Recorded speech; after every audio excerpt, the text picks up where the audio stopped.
Halo sobat, selamat datang di channel saya Alur Sobat.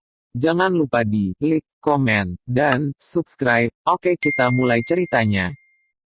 Kakak ketiga, sepertinya kita benar-benar orang yang menakutkan di usia kita. Ini tidak akan berhasil, saya akan segera berkultivasi ke peringkat ke-60. Perasaan melihat 6 cincin roh berbeda dari 5. Bai Chen Xiang itu benar-benar terlihat sangat bagus, katakan padaku, setelah aku menjadi wakil ketua sekte, apakah akan ada beberapa aturan rahasia untuk peluang padanya? Tang San melirik Ma Hongjun, menepuk bahunya.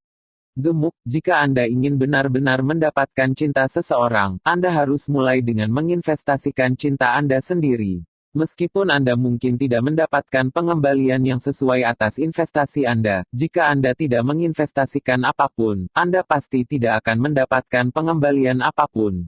Jika Anda ingin benar-benar mengejar seseorang, Anda harus mengeluarkan sedikit ketulusan. Ma Hongjun benar-benar tidak menyangka bahwa Tang San benar-benar akan menguliahinya tentang hubungan. Ketika menyangkut wanita, dia memiliki lebih banyak pengalaman.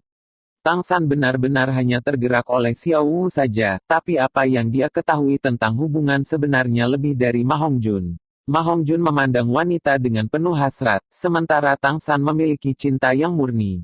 Hanya karena dia melihat Xiao Wu lagi hari ini, dia mengungkapkan sebagian pikirannya kepada Ma Hongjun. Malam tanpa acara. Dini hari, Tang San masih bangun dari kultivasi sebelum fajar. Menurunkan kepalanya untuk melihat Xiao Wu berbaring di sampingnya, tidur nyenyak, tubuhnya yang montok seperti bola kecil putih. Sepertinya warna emas di akar bulunya semakin kuat. Ketika melihatnya tiba-tiba, sepertinya memberi perasaan kemegahan emas dan perak. Dengan lembut membelai bulu Xiao Wu, Tang San berdiri, membuka jendela dan membiarkan aliran udara segar dan bersih ke dalam ruangan. Dia tidak menatap Xiao Wu lagi, karena dia takut dia tidak akan bisa menahan diri untuk tidak memanggil Xiao Wu dari cincin rohnya lagi. Dengan hati-hati menempatkan Xiao Wu di dompet 100 harta karun, dia kemudian pindah ke atap, melakukan rutinitas hariannya mengolah mata setan ungu. Timur Jauh secara bertahap mengungkapkan noda putih marmer, Ki ungu yang akrab berdenyut bersama dengan napas Tang San. Sejak Tang San menyerap pikiran yang memadatkan tulang tengkorak kebijaksanaan, mata setan ungunya telah mencapai kemacetan. Meskipun Tang San masih terus mengolahnya, dia masih tidak merasakan sedikit kemajuan. Tapi Tang San masih belum berhenti. Budidaya mata setan ungu telah lama menjadi bagian dari hidupnya, dan menyerap Ki ungu itu juga memiliki manfaat untuk keterampilan surga misteriusnya. Dengan kekuatan rohnya yang stabil di peringkat 66, meskipun Tang San selalu berkultivasi dengan susah payah, itu semua untuk menstabilkan kekuatan rohnya, tanpa mempercepat langkahnya dalam menerobos. Dia tahu bahwa berada di levelnya saat ini di usianya sudah luar biasa, dan dia pasti tidak bisa terus maju secara membabi buta, jika bukan karena dia maka untuk Xiao Wu. Memiliki kekuatan besar tentu bukan hanya soal keberuntungan. Master Sekte Tang, Anda adalah pemuda pekerja keras yang pernah saya lihat. Tang San menoleh ke samping dengan terkejut, menemukan Bai He berdiri di atap sekitar 20 meter jauhnya, baru saja meregang. Layak menjadi kepala klan kecepatan, sementara kekuatan spiritualnya tidak dilepaskan untuk memeriksa sekelilingnya, dia masih tiba tanpa Tang San mendengar suara. Kepala klan Bai He sopan. Junior hanya terbiasa berkultivasi setiap pagi. Bai He sudah tiba ketika Tang San mengolah mata setan ungu, dan meskipun dia tidak tahu apa yang Tang San kultivasi, tapi dia bisa melihat sinar cahaya keemasan ungu menembakkan hampir 2 ci dari matanya, dan dia bisa merasakan tekanan tak berwujud bahkan 20 meter jauhnya. 20 tahun, 6 cincin roh Kaisar Roh. Bai He telah berpikir dalam-dalam tadi malam, dan tampilan Tang San di siang hari ada di pikirannya. Bai He tersenyum tipis, dengan kilatan sudah mencapai Tang San. Apakah ayahmu masih baik-baik saja? Tang San menatap kosong sejenak. Dia tidak menyangka Bai He benar-benar bertanya kepadanya tentang ayahnya, bukankah mereka membenci sekolah langit cerah? Apa yang terjadi saat itu disebabkan oleh ayahnya? Dia menghela nafas ringan. Tidak terlalu bagus. Untuk membayar sekolah langit cerah, untuk membayar kesalahan yang dia lakukan pada sekte saat itu, dia memotong 2 anggota badan untuk mengembalikan tulang roh ke sekte. Ah! Bai He berteriak. Dia masih sangat terburu-buru. Hanya karena kebiasaan buruk itu. Melihat Tang San, dia sepertinya kembali melihat Tang Hao yang bersemangat dari saat itu. Kepala klan dari 4 klan atribut tunggal dapat dikatakan telah menyaksikan Tang Hao tumbuh dewasa. Di antara mereka, Tang Hao dan kepala klan kekuatan Titan adalah yang paling dekat. Selain kultivasi, ia telah menghabiskan sebagian besar waktunya bersama dengan Titan, mengganggunya untuk belajar menempa. Tapi selain Titan, Bai He dan Tang Hao juga cukup dekat. San kecil, bisakah saya memanggil Anda seperti itu secara pribadi? Bai He berkata dengan suara rendah. Tang San mengangguk. Tentu saja bisa, kamu senior. Bai He menghela nafas ringan. Orang hutan tua dan badak tua, orang-orang itu, sudah tahu saya akan berkompromi. Senjata tersembunyi sekte Tang milikmu itu benar-benar luar biasa, tapi itu masih bukan alasan sebenarnya untuk kompromiku. Apakah Anda tahu mengapa saya ingin klan pelanggar setuju untuk bergabung dengan sekte Tang Anda? Tang San tampak agak terkejut pada tetua yang bangga ini, dan menggelengkan kepalanya. Dia berkata, karena, dalam hal hubungan keluarga, kamu harus memanggilku paman. Nenekmu adalah kakak perempuanku. Apa? Tang San terkejut, dan tatapannya pada Bai He segera berubah banyak. Ayahnya tidak pernah mengatakan apa-apa tentang hubungan keluarga dalam klan Langit Cerah, dan dia tidak tahu bahwa kepala klan Bai He di depannya sebenarnya adalah kerabatnya. Mata Bai He mengungkapkan cahaya ingatan. Adikku meninggal lebih awal, saat itu ayahmu masih muda. Tang Xiao dan Tang Hao, kami melihat anak-anak ini tumbuh dewasa. Mereka adalah kebanggaan generasi Clear Sky School. Terutama bakat ayahmu tidak biasa, kultivasinya cepat, membuat kami anak-anak klan tidak tahu bagaimana mengevaluasinya. Ketika Clear Sky School awalnya menyatakan dirinya dalam pengasingan, kami klan anak perusahaan pergi secara sukarela. Tapi aku tidak pernah menyalahkan ayahmu. Saya tahu bahwa, bahkan jika dia impulsif, dia sama sekali tidak akan melakukan sesuatu yang kurang ajar karena dorongan hati. Pasti ada beberapa alasan yang menyebabkan dia dan Spirit Hall memiliki kebencian yang mendalam. Melihat Tang Hao memiliki putra sepertimu, aku benar-benar merasa bersyukur. Klan pelanggar pasti akan tiba pagi ini, tapi sebelum mereka tiba, saya akan memberitahu Anda sesuatu tentang Yang Wudi. Yang Wudi adalah kepala klan pelanggar. Dia setengah tahun lebih tua dariku. Tang San memusatkan perhatiannya. Dia sudah lama mendengar dari Titan bahwa Bai He dan Yang Wudi memiliki hubungan yang sangat baik. Dia berkata, Yang Wudi memiliki banyak kekurangan sebagai pribadi, keras kepala dan berpendapat sendiri, bahkan lebih bangga dari saya. Kekuatannya adalah yang terbesar di antara 4 klan atribut tunggal kami. Jangan melihat kekuatan rohnya hanya berada pada level yang hampir sama dengan saya. Dalam pertarungan yang sebenarnya, saya khawatir orang hutan tua dan badak tua mungkin bukan lawannya. Karena pertahanan mereka masih belum cukup untuk menahan kata, Breaking, Yang Wudi.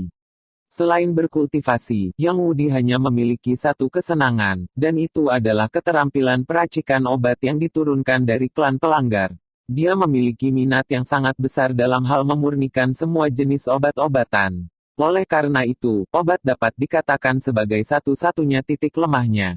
Jika Anda ingin membujuknya, menarik kekuatan atau emosi tidak ada gunanya. Selain itu, saat ini masih tidak ada celah kecil antara kekuatanmu dan dia.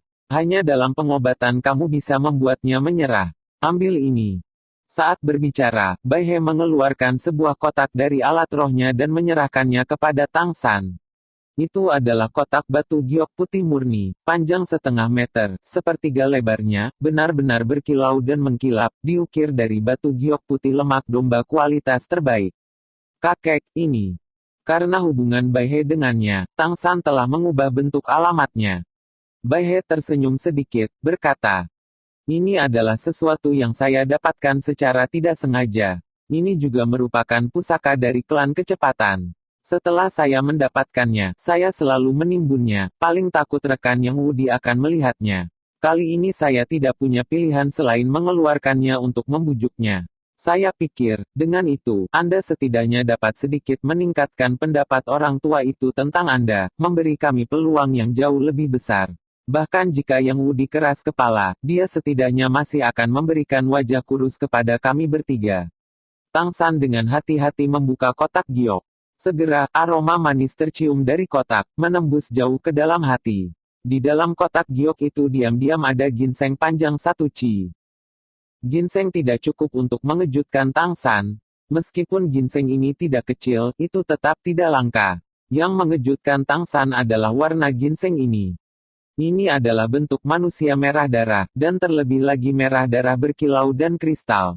Di permukaan ada lapisan tonjolan yang terhubung bersama, membentuk desain yang aneh. Desain ini seperti naga bercakar 5 yang terbang ke surga ke-9. Menelan, ketika Tang San kembali mengangkat kepalanya untuk melihat Bai He tidak lagi terlihat, hanya suaranya yang terdengar. Jangan menolak, Little San, ini dianggap sebagai hadiah kakek untuk bertemu denganmu untuk pertama kalinya. Kakek selanjutnya akan mempercayakan Anda dengan masa depan klan kecepatan. Saya percaya Anda tidak akan mengecewakan saya. Kamu bahkan lebih luar biasa daripada ayahmu. Hati Tang San meledak, sama sekali bukan hanya sedikit kegembiraan. Ginseng khusus ini adalah sesuatu yang bahkan tidak dia temukan di sekitar sumur es dan api yin yang. Dia sangat jelas tentang betapa berharganya ginseng ini. Ini adalah ginseng naga darah kristal. Jika Raja Ginseng kelas 9-10 ribu tahun adalah kaisar di antara ginseng, maka ginseng naga darah kristal adalah permaisuri mereka. Ada teori tentang ginseng naga darah kristal, dan itu adalah bahwa ginseng naga darah kristal secara alami kelas 8, berevolusi selama 10.000 tahun. Apa yang disebut Raja Ginseng kelas 9-10 ribu tahun sebenarnya adalah ginseng abadi yang telah tumbuh selama lebih dari 10.000 tahun, tapi ketika ginseng naga darah kristal baru saja tumbuh, itu sudah kelas 8, dan hanya membutuhkan 10.000 tahun kultivasi untuk berubah menjadi kelas 9. Itu jelas menunjukkan betapa berharganya itu. Tang San memandangi akar ginseng berwarna darah yang ramping. Dia mengerti bahwa ginseng naga darah kristal yang dia pegang setidaknya berusia 5.000 tahun. Meskipun ditempatkan di kotak giok, karena kotak giok telah menyerap esensi langit dan bumi, itu masih tumbuh perlahan. Dibandingkan dengan Raja Ginseng kelas 9-10 ribu tahun yang harus dia temukan, ginseng naga darah kristal ini benar-benar hanya setengah kelas jauhnya. Barang berharga seperti itu tidak bisa ditimbang dengan uang. Bahwa Bai He tidak mengeluarkannya bahkan ketika klan kecepatan menderita, jelas menunjukkan betapa dia menghargainya. Tapi dia benar-benar menyerahkannya padanya. Tidak heran kakeknya akan sangat percaya diri untuk bisa menggerakkan kepala klan pelanggar dengan ginseng naga darah kristal ini. Juga belajar kedokteran, Tang San sama-sama memahami efek dari hal ini. Dalam hal kemanjuran, itu benar-benar pada tingkat harta abadi, bahkan sejauh itu bisa dibandingkan dengan kerinduan hati merah yang dimakan Xiao Wu. Tepat ketika Tang San berdiri di atap, dia tidak tahu berapa lama, tapi tiba-tiba dia merasakan pinggangnya menggeliat. Ketika dia menundukkan kepalanya untuk melihat, hidung kecil yang menggemaskan menyembul dari dompet 100 harta karun, dan terlebih lagi terus-menerus mengangkat bahu. Saat bergerak, ia juga mengungkapkan seluruh kepalanya, sepasang mata kecil merah berkedip dan melihat kotak giok di tangan Tang San, lehernya yang panjang meregang, secara bertahap menarik keluar seluruh tubuhnya. Tang San kaget melihat Xiao Wu menjulurkan kepalanya, aroma Crystal Blood Dragon ginseng ini benar-benar manjur, bahkan mampu membuat Xiao Wu menampakkan dirinya dari tidurnya di Wishful 100 Treasure Purse. Apalagi melihat air liurnya yang meneteskan air liur, sepertinya dia cukup tertarik dengan ginseng naga darah kristal ini. Faktanya, ada banyak ramuan obat yang disimpan di dompet 100 harta karun Tang San, tapi Xiao Wu tidak pernah menunjukkan minat. Untuk mencegahnya memakan sesuatu karena kesalahan, Tang San selalu mengikutinya dengan jejak kekuatan spiritualnya ketika dia memasukkannya ke dalam dompet 100 harta karun. Jika dia ingin makan, Tang San bisa bereaksi dengan cepat. Tapi sejak Xiao Wu berubah menjadi kelinci, hal seperti ini tidak pernah terjadi. Tapi Xiao Wu telah berubah di depan matanya, haus telanjang di mata kecilnya. Ini adalah pertama kalinya Tang San melihat bentuk kelinci Xiao Wu menunjukkan suasana hati seperti itu. Bisakah dia memakannya? Tang San benar-benar tidak enggan berpisah dengan ginseng naga darah kristal, dia pasti akan membayar klan kecepatan apa yang dia berutang pada Bai He. Tapi bisakah tubuh kelinci Xiao Wu menahan khasiat obat dari ginseng naga darah kristal? Faktanya, ginseng naga darah kristal selalu dikenal karena keampuhannya. Tepat ketika Tang San ragu-ragu, tiba-tiba, Xiao Wu dengan keras mengerahkan dirinya di dalam dompet 100 harta karun, tiba-tiba melompat dengan kecepatan yang mengejutkan. Ini adalah pertama kalinya Tang San melihat kelinci yang selalu suka tidur ini bergerak dengan kecepatan seperti itu. Gitu dia bereaksi, Xiao Wu sudah menggigit besar ginseng naga darah kristal itu. Sebenarnya, setelah memakan kerinduan hati yang patah hati, tubuh kelinci ini tidak diketahui berapa kali lebih kuat daripada kelinci biasa, apalagi ketika Xiao Wu awalnya berkultivasi selama 100.000 tahun. Bagaimana tubuh fisiknya bisa ditandingi oleh kelinci biasa? Xiao Wu. Tang San cemas, buru-buru ingin menghentikannya. Tapi pada saat ini dia merasakan kehangatan di tubuhnya, rohnya tiba-tiba menampakkan dirinya secara tak terkendali, 6 cincin rohnya muncul secara bersamaan, cincin roh merah darah yang dipadatkan oleh Xiao Wu melepaskan dalam sekejap.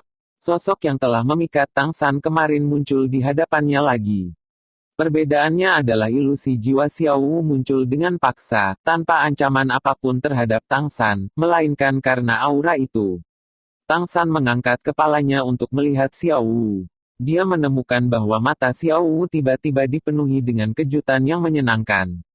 Xiao Wu, bisakah tubuhmu menahan ginseng naga darah kristal? Tang San bertanya dengan cemas. Saat ini, tubuh Xiao Wu baru saja menelan jus dari Crystal Blood Dragon Ginseng dengan suapan besar. Xiao Wu ilusi menyaksikan Tang San, kejutan menyenangkan memenuhi matanya, mengangguk ke Tang San tanpa ragu-ragu. Hanya satu gerakan sederhana ini segera membuat tubuhnya agak lebih ilusi. Meskipun jiwa Xiao Wu dimasukkan ke dalam cincin roh ini, jika dia menggunakan jiwanya sendiri untuk secara paksa memanggil ilusi ini tanpa dorongan dari kemampuan roh, itu akan sangat menghabiskan kekuatan jiwanya.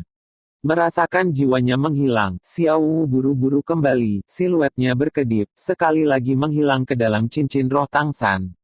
Tang San tampak tercengang pada yang sudah dengan paksa merebut posisi lengan kanan bawahnya, tapi menempel padanya, kepala terentang ke kotak batu giok untuk tanpa syarat memakan ginseng naga darah kristal, Xiao Wu.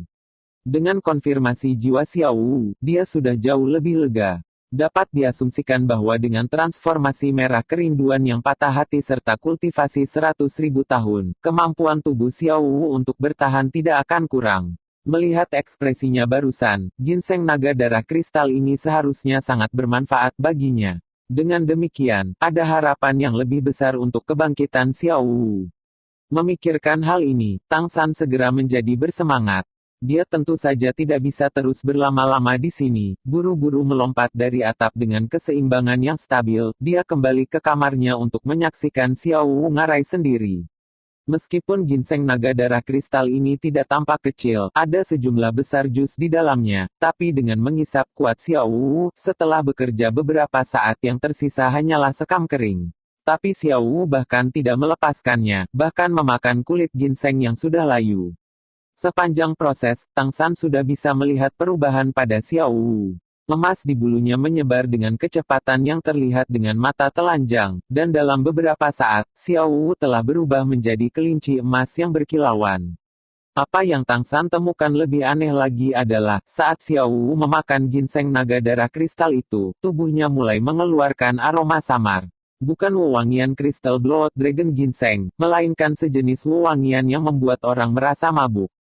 Perubahan masih belum berhenti di situ. Setelah bulu Xiao Wu benar-benar berubah menjadi emas, akarnya mulai berubah lagi. Sekarang dia sudah menyelesaikan ginseng naga darah kristal itu, dan merangkak ke pelukan Tang San, menutup mata kecilnya dan tertidur. Bulunya juga berangsur-angsur berubah dari emas tadi menjadi merah. Apa yang tidak diketahui Tang San adalah bahwa dua harta abadi, ginseng naga darah kristal dan merah kerinduan yang patah hati, memiliki efek yang saling melengkapi. Bahwa Xiao Wu awalnya tidak memakan merah hati kerinduan sebagian karena dia menyukai bunga itu, dan sebagian juga karena dia tidak memiliki ginseng naga darah kristal yang menyertainya. Poin ini bahkan Sekte Tang tidak memiliki catatan. Di bawah pengaruh ginseng naga darah kristal, kekuatan obat yang tersimpan dalam tubuh Xiao Wu dari kerinduan merah yang patah hati telah sepenuhnya diserap. Ini adalah proses bulunya berubah menjadi emas, dan perubahan saat ini menjadi merah adalah karena menyerap efek dari ginseng naga darah kristal. Tubuh Xiao Wu hangat, dan Tang San mungkin juga menempatkannya di tempat tidurnya, berjongkok di depannya untuk fokus melihat tubuhnya berubah. Selama ada sesuatu yang salah, dia akan segera memikirkan cara untuk menyelamatkannya. Tak lama, tubuh Xiao Wu telah berubah menjadi merah darah, meringkuk di sana dia tampak seperti batu delima yang berkilauan.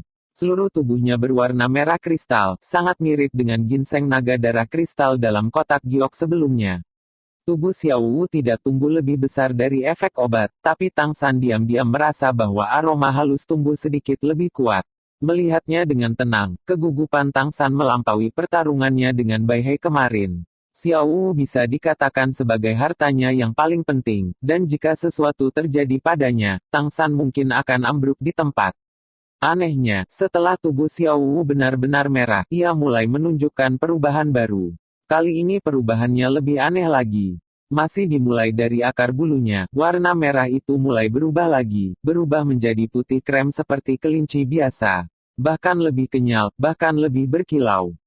Kenapa itu berubah dan berubah dan berubah kembali? Tang San melihat pemandangan ini tanpa mengerti, semua yang dia lihat sekarang sudah melebihi pengetahuannya tentang roh. Dia tahu bahwa bahkan jika gurunya ada di sini, dia mungkin masih tidak tahu mengapa. Saat ini dia hanya bisa terus-menerus mengatakan pada dirinya sendiri untuk menerima pilihan Xiao Wu sendiri. Pilihannya pasti tidak akan salah. Sudah 1 jam sejak Xiao Wu memakan ginseng naga darah kristal sampai dia memutih. Seluruh tubuhnya putih seperti salju murni dan tidak ternoda, diam-diam berbaring di sana. Dan sekarang Tang San juga merasakan energi yang berfluktuasi pada jarak tertentu dari Xiao Wu mulai tenang, memancar dari seluruh tubuhnya, tapi tidak lagi mengubahnya seperti sebelumnya. Tubuh Xiao Wu sendiri ditutupi lapisan es putih, menempel di bulunya dan membungkus seluruh tubuhnya. Tepat pada saat ini, tiba-tiba terdengar suara langkah kaki di luar. Kakak ketiga, klan pelanggar telah tiba. Penatua Titan memintaku untuk menjemputmu. Tang San menepuk dahinya. Dia bahkan melupakan urusannya yang tepat atas perubahan Xiao Wu. Dia segera berdiri, Xiao Wu stabil sekarang, dan dia menempatkannya di dompet 100 harta karun, lalu mendorong pintu dan melangkah keluar. Ma Hongjun menunggu di ambang pintu. Saat melihat Tang San, dia tidak bisa menahan diri untuk mengatakan. Kakak ketiga, klan pelanggar itu mungkin tidak mudah dihadapi. Kepala klan itu tampaknya cukup merepotkan, bahkan ketika berbicara dia tidak banyak bicara, seolah-olah seseorang berhutang padanya. Tang San tersenyum sedikit, berkata, "Jangan katakan itu, kita akan pergi melihat dulu. Kami akan selalu memikirkan cara." Kedua bersaudara itu segera mencapai ruang tamu. Benar saja, sudah ada 1 orang tua lagi di dalam, dan di belakangnya berdiri 2 pemuda, tampaknya seumuran dengan Tang San, Bai Chen Xiang dan yang lainnya. Gitu dia masuk, Tang San memperhatikan bahwa tatapan kedua pemuda ini akan melayang ke arah Bai Chen Xiang dari waktu ke waktu, jelas mereka sedikit tertarik pada wanita muda yang cantik ini. Perhatian Tang San tidak melekat pada mereka, langsung tertuju pada orang tua itu. Penatua itu ramping, agak mirip dengan Bai He, tapi 1 kepala lebih tinggi darinya. Rambutnya juga tidak seputih salju seperti Bai He, melainkan hitam pekat. Kulitnya kemerahan, tapi ekspresinya agak suram, matanya yang dingin memberikan perasaan seperti burung pemakan bangkai. Bai He sekarang duduk di sebelahnya, berbicara dengannya dengan suara rendah. Jelas ini adalah kepala klan pelanggar, Yang Wudi. Tang San dan Ma Hongjun masuk, dan segera menjadi fokus setiap tatapan di ruangan itu. Titan berdiri, tersenyum dan berjalan di depan Tang San, menarik bahunya untuk menghadap Yang Wudi. Ayo, kambing tua, aku akan memperkenalkanmu pada teman mudaku. Yang Wudi menatap, dengan acuh tak acuh berkata. Orang utan tua, sejak kapan kamu punya teman muda seperti itu? Tai Tang tidak tersinggung dengan nada dingin Yang Wudi, dia sudah terbiasa dengan sopan santun orang tua ini. Usia tidak sama dengan ambisi. Teman muda saya di sini bukan orang biasa. Kambing tua, kamu benar-benar tidak bisa meremehkannya. Yang Wudi mengerutkan kening, dan berkata, orang utan tua, ini pertemuan 4 marga kami, saya tidak ingin melihat orang luar di sini. Saya masih memiliki beberapa hal untuk didiskusikan dengan Anda. Titan mengerutkan kening, suasana hati Yang Wudi sepertinya tidak terlalu bagus hari ini. Bahkan jika dia biasanya selalu murung, dia tetap tidak akan menolak untuk memberinya wajah seperti ini. Kambing tua, jangan terlalu kuno. Jika dia dibawa oleh orang hutan tua, dia pasti bukan orang luar. Niu Gao mau tidak mau angkat bicara. Yang Wudi melirik Niu Gao. Kamu tuan rumahnya, jika kamu tidak keberatan, mengapa aku harus peduli? Kalau gitu biarkan dia tinggal. Titan merasa agak membosankan karena kata-katanya dicekik oleh Yang Wudi, dan menarik Tang San untuk duduk di sebelahnya. Niu Gao berkata kepada Yang Wudi. Kambing tua, kita semua sudah berkumpul, ada apa denganmu hari ini? Wajahmu terlihat lebih gelap dari dasar pot. Yang Wudi mendengus dingin. Itu adalah bajingan Spirit Hall. Apakah Anda tahu tentang 3 sekte atas? Ketiga kepala suku saling melirik, mengangguk bersamaan. Yang Wudi berkata dengan dingin. Selain orang gila Spirit Hall itu, siapa lagi yang bisa melakukannya? 3 sekte teratas rusak, dan Spirit Hall telah mengadakan pertemuan pemilihan ulang yang hebat. Ada salah satu dari 4 sekte rendah asli di kota kami. Mereka seharusnya tidak tahu tentang dendam kami dengan Spirit Hall, dan tiba-tiba datang untuk menemukan saya, meminta saya untuk bergabung dengan sekte mereka. Kalau tidak, mereka akan meruntuhkan klan pelanggar saya ke tanah. Orang hutan tua, badak tua, burung putih tua, kalian seperti saudara-saudaraku, kita akan bergabung bersama, mendirikan sekte, dan bertarung dengan benar dengan Spirit Hall. Biarkan mereka belajar bahwa 4 klan atribut tunggal kita tidak gitu mudah diganggu.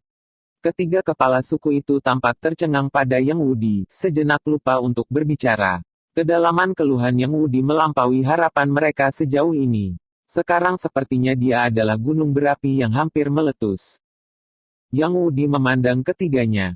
Apa, Anda takut? Jika 4 klan kami bergabung bersama, kami juga akan memiliki hampir 1000 Master Roh. Dengan kekuatan kita digabungkan, kita tidak akan kalah dari salah satu dari 4 sekte yang lebih rendah. Jangan bilang kita akan berjuang di ambang kematian untuk bertahan hidup.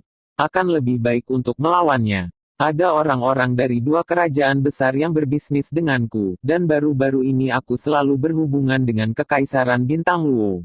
Jika saya mendirikan sebuah sekte, itu akan berada di ibu kota Star Luo Empire. Di sana, kekuatan Spirit Hall masih belum terlalu kuat. Yang ada seharusnya tidak menjadi masalah besar. Klan pelanggar kami juga telah menyisihkan beberapa tabungan selama bertahun-tahun. Mendukung kehidupan semua klan bukanlah masalah untuk jangka pendek. Dan keluarga Kekaisaran Star Luo juga akan mendukung kita sampai batas tertentu. Niu Gao mau tidak mau mengatakan. Kambing tua, bukankah kamu menderita kerugian? Biasanya kamu tidak akan gitu impulsif. Ekspresi Yang Wudi berubah lebih buruk. Kehilangan. Jika hanya berhenti di situ. Bajingan sekte rendah itu sudah bersiap untuk menyerang klan pelanggar kita. Jika saya tidak punya rencana ketika saya kembali kali ini, Anda tidak akan melihat saya tahun depan. Titan berkata. Kambing tua, sepertinya kita memiliki pandangan yang sama bahkan tanpa membicarakannya. Lusa kemarin sekolah lapis baja gajah juga datang ke sini ke badak tua lusa kemarin. Jika kita tinggal sendiri, mungkin sulit untuk hidup di akhirat. Namun, saya tidak optimis tentang sisi Kekaisaran Bintang Luo. Kami tidak akrab dengan Kekaisaran Bintang Luo, dan kami tidak memiliki orang yang telah lama tinggal di sana. Saya membicarakannya dengan badak tua dan burung putih tua, bersiap untuk pergi ke kota surga Dou. Tidak peduli apa yang dikatakan, saya masih melakukan bisnis di sana selama 20 tahun, yang dapat dianggap sebagai fondasi, memberi semua orang tempat tinggal. Yang Wudi mengerutkan kening. Pergi ke tempatmu, itu tidak mustahil. Hanya, kontak bisnis Breaking Clan kami ada di Star Luo Empire. Jika kita pergi ke Heaven Dou Empire, kita harus memulai lagi dengan segalanya. Mengandalkan hanya kemampuan finansial klan kekuatan Anda saja mungkin tidak cukup untuk memenuhi kebutuhan semua orang. Membangun jaringan bisnis yang berkembang tidak gitu mudah. Titan menyeringai, berkata. Jangan khawatir, menyediakan untuk semua orang bukanlah masalah. Kami sedang bersiap untuk mendirikan sekte yang disebut Sekte Tang. Sebenarnya, saya hanya ingin memperkenalkan Anda kepada Master Sekte, tapi Anda tidak memperhatikan. Saat berbicara, dia cemberut ke arah Tang San ke samping. Yang Wudi menatap kosong, menatap Tang San dengan ragu. Dia Master Sekte. Seorang anak masih berbau ASI. Titan berkata. Apakah itu tidak mungkin? Yang Wudi berdiri, menatap tajam ke arah Titan. Orangutan tua, api sudah membakar alisku di sini, dan kamu masih ingin bercanda. Ekspresi Titan turun, dia hanya sedikit tidak senang dengan Yang Wudi melecehkannya secara verbal. Dalam hal kekuatan roh dan usia, dia selalu menjadi bos dari 4 klan atribut tunggal, dan sekarang kemarahannya melonjak. Kambing tua, tidak ada yang bercanda di sini. Tang San bukan hanya master sekte dari sekte Tang kami, tapi juga putra master. Pupil mata Yang Wudi tiba-tiba berkontraksi. Maksudmu, dia putra Tang Hao? Titan mendengus, tapi tidak berbicara. Yang Wudi menatap tajam ke arah Tang San, lalu berbalik tajam dan berjalan menuju pintu keluar. Kedua pemuda yang mengikutinya bergegas mengejar. Kambing tua, apa yang kamu lakukan? Bai He buru-buru melangkah maju untuk menariknya kembali. Yang Wudi tidak menoleh. Kalian semua telah berkompromi dengan Clear Sky School, aku tidak punya hal lain untuk dikatakan. Tidak ada tempat untukku di sini, aku pergi. Perlakukan itu seolah-olah saya tidak datang hari ini. Bai He buru-buru berkata. Jangan gegabah, dengarkan aku. Apakah kamu hanya sangat mempercayai kakak laki-lakimu? Yang Wudi memiliki hubungan terbaik dengan Bai He, dan mendengar ini, kulitnya agak mereda. Agar aku tetap tinggal, pertama-tama suruh bocah bernama Tang San itu pergi. Juga, jangan menyebut sekte Tang di depanku lagi. Kulit Bai He segera menjadi tidak sedap dipandang, tidak peduli apa yang dikatakan, Tang San adalah cucunya, dan Yang Wudi bahkan tidak akan memberinya kesempatan untuk berbicara. Rencana awalnya tampaknya telah kehilangan efek. Senior Yang Wudi, bisakah kamu membiarkan junior mengucapkan beberapa patah kata? Tang San berdiri dari sisi Titan dan berjalan mendekat. Yang Wudi berbalik tajam, dengan dingin menatap Tang San, niat membunuh yang pada tiba-tiba terlepas tanpa penutup sedikit pun. Aku bersumpah bahwa Clear Sky School akan menjadi musuh abadiku. Ambil kesempatan selagi aku masih bisa menahan diri untuk keluar dari sini, jika tidak, jangan salahkan aku karena memotong mayatmu menjadi berkeping-keping. Tatapan Tang San tiba-tiba menjadi dingin, menatap Bai He di sebelah Yang Wudi. Kakek, aku akan menyusahkanmu untuk minggir. Saya ingin melihat bagaimana senior Yang Wudi dapat memotong saya berkeping-keping. Tang San benar-benar tidak mengatakan ini karena dorongan hati. Menghadapi Yang Wudi, dia mengerti bahwa tidak ada gunanya bertukar kata. Orang ini keras kepala sampai tingkat yang tak terbayangkan. Jika dia tidak menahan amarahnya, dia bahkan tidak akan memiliki kesempatan untuk berbicara. Yang Wudi tersenyum daripada menjadi marah. Bagus, bagus, bagus, bahkan seorang anak yang masih berbau ASI berani memarahiku. Anda putra Tang Hao baik-baik saja. Burung putih tua, jangan menuduh saya tidak memberi Anda wajah, saya akan meninggalkannya dengan satu napas tersisa. Bai He memandang Tang San dengan agak cemas, tapi melihat Tang San mengiriminya ekspresi lega. Dalam sekejap, Tang San dan Yang Wudi secara bersamaan memancarkan sikap yang mengesankan. Titan dan Niu Gao saling bertatap muka, berbisik tak berdaya. Berkelahi, lebih berguna untuk berbicara dengan paksa dengan emosi kambing tua. Tang San dengan dingin memperhatikan tetua kurus di depannya. Senior Yang Wudi, apa yang harus kita pertaruhkan? Ketika Bai He mendengar ini ke samping, wajahnya langsung berubah aneh, dan Bai Chen Xiang menggunakan tangannya untuk menutupi mulutnya, menahan tawanya agar tidak keluar. Mereka telah mengetahui dari Niu Gao bahwa Tang San telah bertaruh dengannya pada hari pertamanya di sini, dan menang. Pada hari kedua dia bertaruh dengan Bai He. Dan ketika menghadapi Yang Wudi ini, dia tiba-tiba masih bertaruh. Oke sobat, sekian dulu update-nya, tunggu kelanjutannya di channel saya, Alur Sobat, terima kasih.